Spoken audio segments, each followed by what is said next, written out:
Hello to everyone, welcome back on my YouTube channel, and in today's video I want to show you what, together with my friends, we are creating for this new RC Rally season.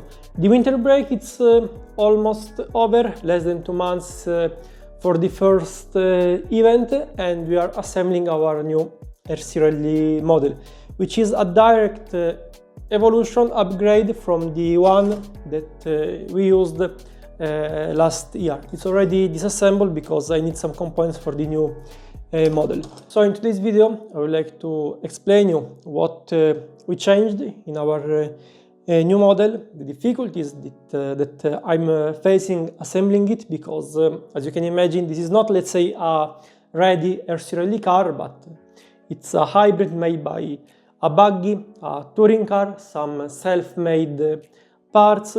So not always everything sticks together in the proper way. By the way, before focusing on the chassis, I would like to tell you the changes that I'm going to make for myself. Last season I used to race with the Lancia Delta Integrale from Killer Body, but for this season, from the new season, I'm going to use a Lancia Delta Integrale from Tamiya. Of course, not this one, that it's completely destroyed. I have a new one that I will need to paint, but I want to make you understand why I'm going to do this change.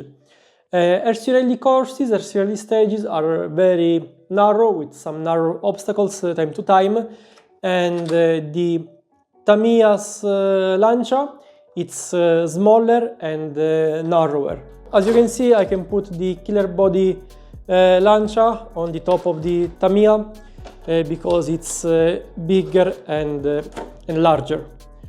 Okay, I know that it's not going to change a lot, but lastly, I'm taking part in some extremely competitive RC Rally events where in the first 10 places we are like in 8 seconds. And using this body from Killer Body, I had the feeling that the stages were too narrow, and using a smaller body I will have, let's say, the perception that the stages and the obstacles are quite larger, and in theory I hope that is going to improve my driving style. So I'm trying to take care of each aspect in order to improve myself. Now let's switch about the chassis. The main change that together with my friends Michał and Kuba, we are working together on this chassis made, is that the rear of this chassis, it's shorter. With the old car we had a problem. We were suffering understeer entering the corners, and the car, let's say, was a bit slow in the rotation in the corners. And what we noticed is that in the old design, I mean this one of 2024, the rear was unnecessary too long. That's why this new underplate here on the front, it's the same as last year, but here we made it shorter of around 5.5 millimeters. This allowed us to move, let's say, the rear drivetrain, so the differential, the dampers, the shock towers, etc., closer to the front, but the drivetrain remains the same. Okay, but let me switch the position of the camera, and I'm going to show you this new chassis in a better way. I'm going to explain you the changes that we are making. Okay, let's start to talk about the new chassis. This is still a, let's say, prototype version, is not the definitive one. I will need to test this model, and I will give my feedbacks to Michał. He is, let's say, our chief engineer. He is the head of this project. And about this piece of wood, I'm going to explain you soon why it's here. Anyways, I don't have all the upgrades here together with me. Michał is still, let's say, producing them, and I'm going to show you what I have now. First of all, we have a different servo support. This is the new one that we're going to use from this year, and this is the old one. They are quite similar, but the new one it's a bit larger. It's larger in this part. In this way, we are going to be able to use the servo on a higher angle, and this in theory should help us to increase the steering angle. This one is in aluminum. I need to test it, and if let's say I will approve the design of this component, we are going to make it in carbon like this one. I'm going to place it here. I want to show you in a fast way the difference. As you can see, the aluminum one, the new one, it's larger. Okay, now let's focus on the most important part of this chassis, which is the underplate and the changes that we made and why. In the last season we faced some issues.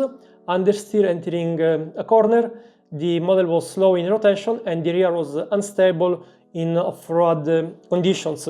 That's why, if you remember, I used to put around 80 grams here on the rear in order to make it more stable. This new underplate is 5.5 millimeters shorter, but not in the front, only in the rear. Michał redesigned completely the rear, and we were able to move all the rear, let's say, drivetrain closer to the center of the chassis of around 5.5 millimeters, which is a lot considering that all these components weighs alone almost 300 grams. In order to do that, I had to redesign this rear propeller shaft. This is the old one, which was 4 millimeters longer, comparing it to the new one.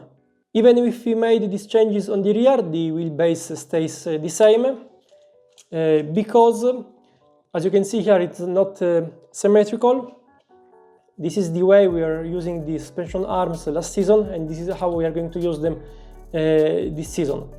The issue here was that because the chassis was very long, in order to have an acceptable wheelbase, we had to flip the suspension arms upside down, and as you can see, their shape is here. We have the differential, and the drive shaft it's in this way. So this is how we solved this issue 1 year ago, but here we had the wheel, and all the weight of the rear, let's say, drivetrain was in a, let's say, not usual position. While for this year, thanks to these changes, we are going to use the suspension arm in the proper position, and this time the wheel is going to be, let's say, behind the differential in this way. So we will have a change in the weight distribution, and I hope that this is going to help us in the handling.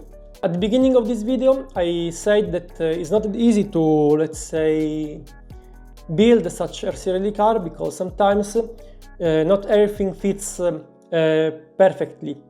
And like in this case, I had to create some custom shims in order to make some minor adjustments.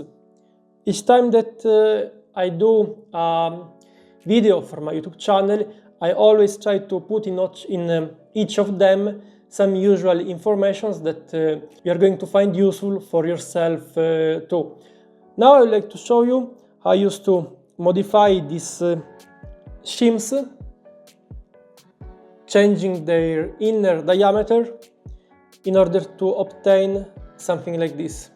It's not a difficult process. You just need a piece of wood and some patience. Take a look.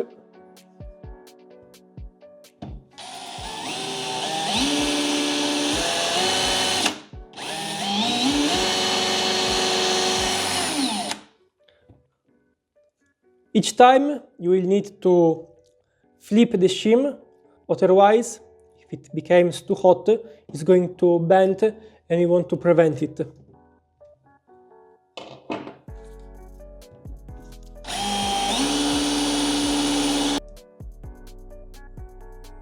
If the shim bends a bit, don't worry, just start to push from the other side.